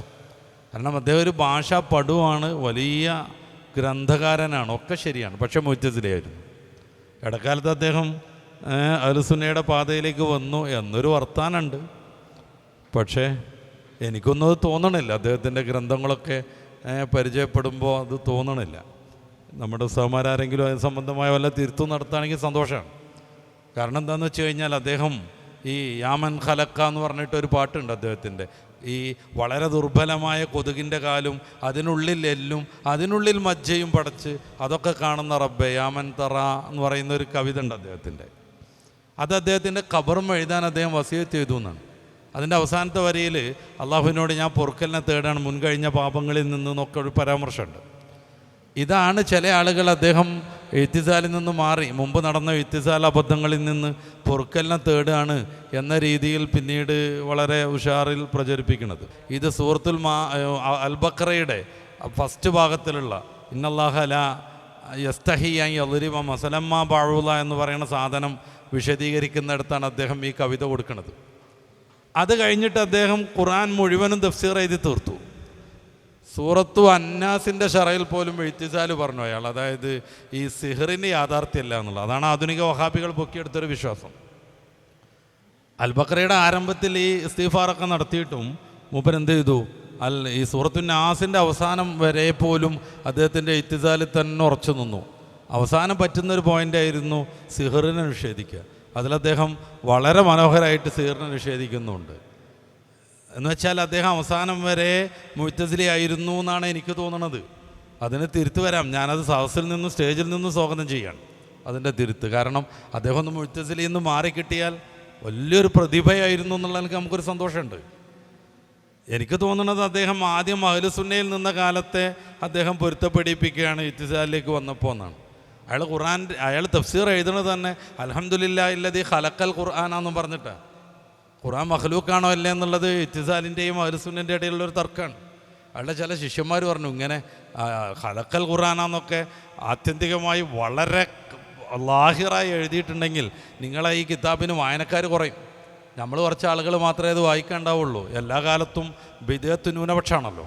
നമ്മൾ കുറച്ച് ആളുകളെ ഉണ്ടാവുള്ളൂ എന്ന് പറഞ്ഞപ്പോൾ അദ്ദേഹത്തിനും ബോധ്യമായി അത് ശരി തന്നെയാണ്. അങ്ങനെ അയാളത് തിരുത്താൻ തീരുമാനിച്ചു. അൽഹംദുലില്ലാഹി അല്ലദീ ജഅലൽ ഖുർആനാന്നാക്കി. മുഅ്തസിലികളുടെ വാദം അനുസരിച്ച് ജഅല പറഞ്ഞാൽ ഖലഖാന്നാണ്. അതാ രസം. അത്രക്ക് തൗരിയത്ത് നടത്തിയിട്ട് ദുർവാശി പിടിച്ച് ഇത്തിസാൽ സമർത്ഥിച്ച ആളാണ്. എന്തായാലും അദ്ദേഹം നല്ലൊരു ഭാഷാ പണ്ഡിതനാണ്. അപ്പം ലൻ എന്നതിന് ഒരു നിലക്കും സാധ്യമല്ല എന്നാണ് അർത്ഥം എന്ന് ഇദ്ദേഹം സമർത്ഥിക്കുമ്പോൾ ബൂത്തി വിശദീകരിക്കുന്നുണ്ട്. അങ്ങനെ ഒരു ഭാഷാ പണ്ഡിതനെയും ഞാൻ കണ്ടിട്ടില്ല എന്ന്. വലിയ ഭാഷാ പണ്ഡിതനായിട്ട് പ്രസിദ്ധനാകുന്ന സമഖ്ശരിയെ ക്രോസ് ചെയ്യാൻ അങ്ങനെ ഒരു ഭാഷാ ഗ്രന്ഥത്തിലും ഞാൻ കാണുന്നില്ല എന്നാണ് പറയണത്. ഇനി അങ്ങനെ വേണമെന്ന് സമഖ്ശരിക്കും മുഅ്തസിലിക്കത്തിനും വേണ്ടി സമ്മതിച്ചാൽ തന്നെയും അത് ഈ ലോകത്ത് സാധിക്കൂല എന്നാണ്. നമ്മൾ ഈ അള്ളാഹിനെ ദർശിക്കാൻ പറ്റുമോ ഇല്ലേ എന്നത് ചർച്ച ചെയ്യുന്നത് പരലോകത്തെക്കുറിച്ചാണെന്ന് അദ്ദേഹം പറയുന്നുണ്ട്. അപ്പോൾ ഈ മുഅ്തസിലത്ത് അവിടെ യുക്തിവാദം ഇറക്കുന്നുണ്ട്. അതായത് ഐനിൽ എങ്ങനെ കാഴ്ച പതിയണത്, ഒരു വസ്തുവിൻ്റെ പ്രതിബിംബം നമ്മുടെ കണ്ണിലേക്ക് പതിക്കുന്നു, റെറ്റിനയിൽ വരുന്നു, ഇങ്ങനെ ഓപ്പോസിറ്റ് സൈഡിൽ തലകുത്തനെ അത് നേരിട്ട് നമ്മൾ വിലയിരുത്തിയിട്ടാണ് ഈ കാഴ്ച വരുന്നത്. അപ്പോൾ അള്ളാഹു താലനെ കാണണമെന്നുണ്ടെങ്കിൽ അള്ളാഹു എന്ന് പറഞ്ഞൊരു സംഭവം വേണം, അതിന് സ്ഥൂല ശരീരം വേണം, മൂർത്തമായ പ്രതിഭാസമായിക്കൂടാ, അതൊരു അമൂർത്ത ആവണം അല്ലേ, ഒരു മൂർത്തമായ പ്രതിഭാസം ആവണം, അതൊരു കോൺക്രീറ്റ് മാറ്റർ ആവണം. അങ്ങനൊന്നും അല്ലാത്തതുകൊണ്ട് അള്ളാഹിനെ കാണാൻ പറ്റൂല എന്നാണ് പറയണത്. അപ്പോൾ നമ്മുടെ ഷർലക്ക ഇതിലൊക്കെ പറയുന്ന ഒരു രീതിയുണ്ട്. എന്താണ് ഈ ഐനിൻ്റെ ഒരു രീതിയാണിത് അള്ളാഹു താല ദുന്യാവിൽ സംവിധാനിച്ചത്. ഇതൊന്നും ഇല്ലാത്ത രീതിയിൽ അതിനുകൊണ്ട് അള്ളാഹുവിന് കാണിക്കാൻ പറ്റും. അവിടെയൊക്കെ നോക്കുങ്ങൾ ബുദ്ധിയെ മാറ്റി വെച്ചിട്ട് 100% നമ്മുടെ പാരമ്പര്യ അക്കീദയ്ക്കൊപ്പം നിൽക്കുകയാണ് ബൂത്തി. അതിന് പ്രതിപക്ഷത്ത് വരുന്നത് സമഖ്ശരി എന്നുള്ളതൊരു വിഷയമൊന്നുമല്ല. സമഖ്ശരി വമ്പിച്ച ഭാഷാ പണ്ഡിതനാണെങ്കിൽ പോലും അങ്ങനെ ഒരു വാദമേ ഇല്ലെന്ന് അദ്ദേഹം പറയുന്നു. പിന്നെ സൂറത്തുൽ ഖിയാമയുടെ 23-ാമത്തെ വാക്ക് ഉദ്ധരിക്കുന്നുണ്ട്, ഇലാ റബ്ബിഹാ നാദിറ. അന്ന് കുറേ മുഖങ്ങൾ സന്തോഷപൂരിതമാകും, അത് നല്ല പ്രഭ ഉണ്ടാകും, അവരവരുടെ റബ്ബിലേക്ക് നോക്കിക്കൊണ്ടിരിക്കുന്നു. മഹാനായ റബീഉൽ മറാദിയോടൊപ്പം ഇമാം ഷാഫി റളിയല്ലാഹു അൻഹു സഞ്ചരിക്കുമ്പോൾ ഒരു കത്ത് കിട്ടിയ കഥ ഇമാം ബൂത്തി അദ്ദേഹത്തിൻ്റെ ഖുബ്റൽ യഖീനിയാത്തുൽ കൗനിയയിൽ ഉദ്ധരിക്കുന്നുണ്ട്. ആ കത്തിങ്ങനെ വായിച്ചു നോക്കുമ്പോൾ അത് എന്താണെന്ന് വെച്ച് കഴിഞ്ഞാൽ അള്ളാഹുവിനെ കാണുമോ ഇല്ല എന്നുള്ള വാദത്തിനൊരു തീർപ്പ് വരാൻ വേണ്ടിയിട്ടാണ് അയാൾ കത്ത് എഴുതിയിട്ടുള്ളത്, ഈ കത്ത് എഴുതിയ ആൾ. അപ്പോൾ ഇമാം ഷാഫി റളിയല്ലാഹു അൻഹു അപ്പം തന്നെ എഴുതി കൊടുത്തയക്കുന്നു അള്ളാഹിനെ കാണാൻ പറ്റുമെന്ന്. അപ്പോൾ റബീഉൽ മറാദി ചോദിക്കുന്നുണ്ട്, അള്ളാഹിനെ പരലോകത്ത് വെച്ച് കാണാൻ പറ്റും എന്നാണ് ഉസ്താദ് നിങ്ങളുടെ വിശ്വാസം? അപ്പോൾ മഹാനായ ഇമാം ഷാഫി തങ്ങൾ പറയണത്, പുനരുത്ഥാന നാളിൽ എൻ്റെ അള്ളാഹുവിനെ എനിക്ക് കാണാൻ പറ്റൂല എന്നുണ്ടെങ്കിൽ മുഹമ്മദ് ബിൻ ഇദ്രീസ് ഒരു ഭാഗത്തും ചെയ്യൂല എന്നാണ്. ഷാഫി ഇമാം അദ്ദേഹത്തെക്കുറിച്ച് പേരെടുത്ത് പറയാൻ, മുഹമ്മദ് ബിൻ ഇദ്രീസ് ഒരു ഇബാദത്തും ചെയ്യൂല, എൻ്റെ റബ്ബിനെ കാണാൻ പറ്റും, ഇവിടെ നിന്ന് എന്തായാലും കാണാതെ ആരാധിച്ചതാണ്, ആ റബ്ബിനെ കാണാൻ പറ്റും എന്നൊരു സൗഭാഗ്യം പുനരുത്ഥാനത്തിലില്ലെങ്കിൽ മുഹമ്മദ് ബിൻ ഇദ്രീസ് ഒരു ഇബാദത്തും ചെയ്യൂല. അതുകൊണ്ടാണ് വമാ മഖ്സൂദുഹും ജന്നാത്തു അദിൻ വലാ നൈലുൽ മഖാമി എന്നൊക്കെ നമ്മൾ ഷാദുലിയിൽ പാടുന്നത്. ജന്നാത്തു അദിന് വേണ്ടിയല്ല അവർ അധ്വാനിച്ചത്. പിന്നെ ഏത് റബ്ബ് കൽപ്പിച്ചിട്ടാണോ ഇവിടെ അടങ്ങി ഒതുങ്ങി ജീവിച്ചത്, ആ റബ്ബിനെ ദർശിക്കുക എന്നുള്ള പരമമായ സായുജ്യം, അതോടുകൂടെ എല്ലാ ആനന്ദങ്ങളെയും മറക്കുമെന്നാണ് പറയണത്. ഞാൻ സൂചിപ്പിക്കുന്നത്, പണ്ടത്തെ വിദഗ്ധരാവുന്ന മുഅ്തസിലത്തിനെ വെട്ടുമ്പോൾ പോലും അഹ്ലുസുന്നയുടെ പാരമ്പര്യപാതയെ പിടിച്ചു നിർത്തി എന്നതാണ് നമ്മുടെ ബൂത്തിയിൽ നമുക്ക് കാണാൻ പറ്റുന്ന ഒരു രീതി. ഇൻഷാ അല്ലാഹ്. സയ്യിദ് റമളാൻ ബൂത്തിയുടെ മറ്റൊരു പ്രത്യേകത ഉത്തരങ്ങൾ പറയുന്നിടത്ത് ഉള്ള ലാളിത്യമാണ്. വളരെ ലളിതവും അതുപോലെ തന്നെ മനുഷ്യരുടെ ബുദ്ധി വൈഭവത്തെ സംതൃപ്തപ്പെടുത്തുകയും ചെയ്യുന്ന രൂപത്തിൽ മറുപടി പറയാൻ കഴിയുന്നു എന്നുള്ളത് അദ്ദേഹത്തിൻ്റെ വലിയൊരു അത്ഭുതമാണ്. ഫ്രാൻസിൽ അദ്ദേഹം ഒരിക്കലൊരു പരിപാടിക്ക് വേണ്ടി പോകുന്നുണ്ട്. ഒരുപാട് രാജ്യങ്ങൾ സന്ദർശിച്ച ഒരു വ്യക്തിത്വമാണ് അദ്ദേഹം. ഒരുപാട് രാജ്യങ്ങളിൽ നേരത്തെ ഉസ്താദ് അവർ പറഞ്ഞതുപോലെ ഒരുപാട് വായനക്കാരുള്ള, അപ്പോൾ മലയാളത്തിൽ തന്നെ ഈ അടുത്ത് ഒരുപാട് പരിഭാഷ ചെയ്യപ്പെട്ടിട്ടുള്ള കൃതിയുള്ളത് സഈദ് റമദാൻ ബൂത്തിക്കാണ് എന്ന് നമുക്ക് മനസ്സിലാക്കാൻ കഴിയും. ഫ്രാൻസിൽ ഒരു പരിപാടി നടക്കുന്നു, ഒരു കോമൺ സെഷനാണ്, ഒരു പൊതുപരിപാടിയാണ്. അപ്പോൾ ഈ പൊതുപരിപാടിയിൽ അദ്ദേഹം ഇങ്ങനെ സംസാരിച്ച് പരിശുദ്ധമായ ഇസ്ലാമിനെക്കുറിച്ച് കുറേ കാര്യങ്ങൾ പറഞ്ഞു കൊടുക്കും. അപ്പം അതിൽ അവസാന ചോദ്യോത്തര സെഷനുണ്ട്, ചോദ്യങ്ങളും ഉത്തരങ്ങളും ഒക്കെ ആയിട്ട് ഇങ്ങനെ മുന്നോട്ട് പോകുന്നു. കഴിഞ്ഞതിന് ശേഷം സംഘാടകർ പറഞ്ഞു, ഇപ്പോൾ നമ്മുടെ കോമൺ സെഷൻ അവസാനിച്ചു, ഇനി മുസ്ലിങ്ങൾക്ക് മാത്രമുള്ള ഒരു ക്ലോസ്ഡ് സെഷൻ, അതായത് ഫ്രാൻസിൽ ജീവിക്കുന്ന മുസ്ലിങ്ങളോട് മാത്രം പറയേണ്ട ചില കാര്യങ്ങളുണ്ട്, അതുകൊണ്ട് ഒരു ക്ലോസ്ഡ് സെഷൻ ഇവിടെ ഉണ്ട്, അതുകൊണ്ട് മുസ്ലിങ്ങളല്ലാത്തവരൊക്കെ ദയവ് ചെയ്തിട്ട് സദസ്സ് ഒന്ന് കാലിയാക്കി തരണം, നമുക്ക് ഇവരോട് മാത്രം ചില കാര്യങ്ങൾ പറയാനുണ്ടെന്ന് പറഞ്ഞു. അപ്പോൾ കൂട്ടത്തിൽ ഒരു പത്രപ്രവർത്തകൻ, അവർ മുസ്ലിമല്ല, അവർ സയ്യിദ് റമദാൻ ബൂത്തിയുടെ അവതരണവും ഇസ്ലാമിനെക്കുറിച്ചുള്ള മനോഹരമായ ആവിഷ്കാരങ്ങളൊക്കെ കണ്ടിട്ട് അദ്ദേഹം നിർബന്ധം പിടിച്ചിട്ട് പറഞ്ഞു, നിങ്ങളുടെ ആ ക്ലോസ്ഡ് സെഷനിൽ ഒന്ന് അവസരം എനിക്ക് കൂടി തരണം, ഞാൻ ഇസ്ലാമിനെ പഠിക്കുന്ന ഒരാൾ കൂടിയാണ്, അതുകൊണ്ട് എനിക്ക് കൂടി അവസരം തരണം. സംഘാടകർ ബൂത്തിയോട് ചോദിച്ചു, നമ്മുടെ ക്ലോസ്ഡ് സെഷനിൽ ഇദ്ദേഹത്തിനൊരു അവസരം കൊടുക്കും. അദ്ദേഹം പറഞ്ഞിരുന്നോട്ടെ, അദ്ദേഹം ഇരുന്നോട്ടെ, വേറെ ആരുമില്ല. ആ ക്ലോസ്ഡ് സെഷനിൽ അദ്ദേഹം ചോദിച്ചൊരു ചോദ്യമുണ്ട്. സയ്യിദ് റമദാൻ ബൂത്തിയുടെ നേരത്തെ സഫഹാൻ ഹാദി ഇവിടെ പറയുണ്ടായി, ബഹുമാനപ്പെട്ട ഇബ്നു അത്താഇല്ലാഹി സിക്കന്ദരിയുടെ ഹിക്കമിൽ വിശദീകരിക്കുന്നിടത്തൊക്കെ, അതുപോലെ തന്നെ ബഹുമാനപ്പെട്ടവരുടെ ദുആകളിലുമൊക്കെ നമുക്ക് നിറഞ്ഞു കാണാൻ പറ്റുന്നൊരു കാര്യം ഇഷ്ഖ് ഇലാഹിയാണ്, അള്ളാഹുവിനോടുള്ള വല്ലാത്ത പ്രണയം. ആ പ്രണയമൊക്കെ അങ്ങ് അതിര് കടന്ന് വല്ലാത്ത തരത്തിലേക്കൊക്കെ എത്തുന്നുണ്ട്. അപ്പോൾ അതിന് നിങ്ങൾ അറബിയിലുള്ള അദ്ദേഹത്തിൻ്റെ ക്ലാസ്സുകളും അതുപോലെ തന്നെ പുസ്തകങ്ങളൊക്കെ വായിച്ചാൽ മനസ്സിലാവും. അങ്ങനെ അദ്ദേഹം ആ ക്ലോസ്ഡ് സെഷനിൽ അവരോട് പറഞ്ഞിട്ടുള്ളതിൽ വലിയ പ്രധാനപ്പെട്ട ഒരു മാറ്റർ അള്ളാഹുവിനെ പ്രണയിക്കുന്നതിനെക്കുറിച്ചാണ്, സ്നേഹിക്കുന്നതിനെക്കുറിച്ചായിരുന്നു. ക്ലാസ് ഒക്കെ കഴിഞ്ഞതിന് ശേഷം ഈ പത്രപ്രവർത്തകൻ ചോദിച്ചു, നിങ്ങൾ അള്ളാഹുവിനെ സ്നേഹിക്കണം എന്ന് പറയുന്നുണ്ട്, അതുപോലെ തന്നെ അള്ളാഹുവിനെ പേടിക്കണം എന്ന് പറയുന്നുണ്ട്, ഖൗഫിനെ കുറിച്ച് പറയുന്നുണ്ട്. സ്നേഹിക്കുന്ന ഒരാളെ ആരാണ് പേടിക്കുക എന്ന് ചോദിക്കും. അദ്ദേഹത്തിൻ്റെ ചോദ്യമാണ്. സ്നേഹമാണെങ്കിൽ അത് അങ്ങനെ കണ്ടീഷൻ ഇല്ലാതെ അങ്ങ് സ്നേഹിച്ചു പോവുകയാണല്ലോ രണ്ട് ഭാഗത്തുനിന്നും ഉണ്ടാവുക. പിന്നെ എങ്ങനെയാണ് അവിടെ ഭയത്തിന് സ്ഥാനം വരുന്നത്? അദ്ദേഹത്തിൻ്റെ നല്ലൊരു ചോദ്യമായിരുന്നു അത്, നമ്മളും ചിന്തിക്കേണ്ട ഒരു ചോദ്യം. അള്ളാഹുവിനെ ഖൗഫിനെ കുറിച്ച് നമ്മൾ പറയുന്നു, അള്ളാഹിനെ പേടിക്കണം, അള്ളാഹുവിൻ്റെ ശിക്ഷയെക്കുറിച്ചും ഒക്കെ നമ്മുടെ ഭയം ഇങ്ങനെ പറഞ്ഞു. ഇത് രണ്ടും നിങ്ങൾ പറയുന്നു നിങ്ങളുടെ ക്ലാസ്സിൽ, ഈ പ്രണയത്തെക്കുറിച്ചും അള്ളാഹുവിനെ സ്നേഹിക്കുന്നതിനെക്കുറിച്ചും പറയുന്നുണ്ട്, അള്ളാഹുവിനെ പേടിക്കുന്നതിനെക്കുറിച്ചും പറയുന്നു. ഇതെങ്ങനെയാണെന്ന് എനിക്ക് മനസ്സിലാകുന്നില്ല എന്നുള്ളത്. ഇതെങ്ങനെയാണ് ഒരേ സമയത്ത് സ്നേഹവും ഭയവും ഒരുമിച്ച് കൂടുക? ഉടൻ തന്നെ സയ്യിദ് റമദാൻ ബൂത്തിയുടെ മറുപടി, ഏറ്റവും വലിയ സ്നേഹം കിടക്കുന്നിടത്താണ് ഏറ്റവും വലിയ ഭയവും കിടക്കുന്നത്. അദ്ദേഹം പറഞ്ഞു, വിശദീകരിക്കാം. അതായത് നമ്മൾ ഒരാളെ ആത്യന്തികമായി സ്നേഹിക്കുകയാണ്, പരമമായി നമ്മളൊരാളെ സ്നേഹിക്കുകയാണെങ്കിൽ അതിൻ്റെ കൂടെ തന്നെ മറുവശമായിട്ടൊരു വലിയ ഭയവും കൂടി ഉണ്ടാവും. എന്താണത്? ഈ സ്നേഹം എനിക്ക് നഷ്ടപ്പെട്ടു പോകുമോ എന്ന ഭയം. അപ്പോൾ ഇലാഹിയായ ഇഷ്കിനോടുകൂടെ തന്നെ അള്ളാഹു നമ്മളോട് നിർദ്ദേശിച്ചിട്ടുള്ള ഈ സ്നേഹത്തിനുള്ളിൽ നമ്മൾ ഒതുങ്ങി നിൽക്കുമ്പോൾ തന്നെ അവനെ ധിഖരിക്കുന്നതോടുകൂടെ ഈ ഇലാഹി പ്രണയത്തിൻ്റെ വൃത്തത്തിൽ നിന്ന് ഞാൻ പുറത്തേക്ക് തെറിച്ചു പോകുമെന്നൊരു ഭയം വിശ്വാസിയുടെ ഉള്ളിലുണ്ടായിരിക്കണം. അതാണ് ഞാൻ ഈ ഭയത്തെക്കുറിച്ച് പറഞ്ഞതിൻ്റെ താല്പര്യം. അത് വിശ്വാസിയുടെ മനസ്സിൻ്റെ മെക്കാനിസത്തിന് മനസ്സിലാകുന്നതാണ് എന്ന് അദ്ദേഹം മറുപടി പറഞ്ഞു. വളരെ നല്ല മറുപടിയായിരുന്നു. അദ്ദേഹം പറഞ്ഞു, ആ പത്രപ്രവർത്തകൻ പറഞ്ഞു, വളരെ നല്ല മറുപടിയാണ് നിങ്ങൾ പറഞ്ഞത്, എനിക്ക് ഈ കാര്യം വളരെ വ്യക്തമായി മനസ്സിലാക്കാൻ സാധിച്ചു എന്ന് അദ്ദേഹം പറയുന്നുണ്ട്.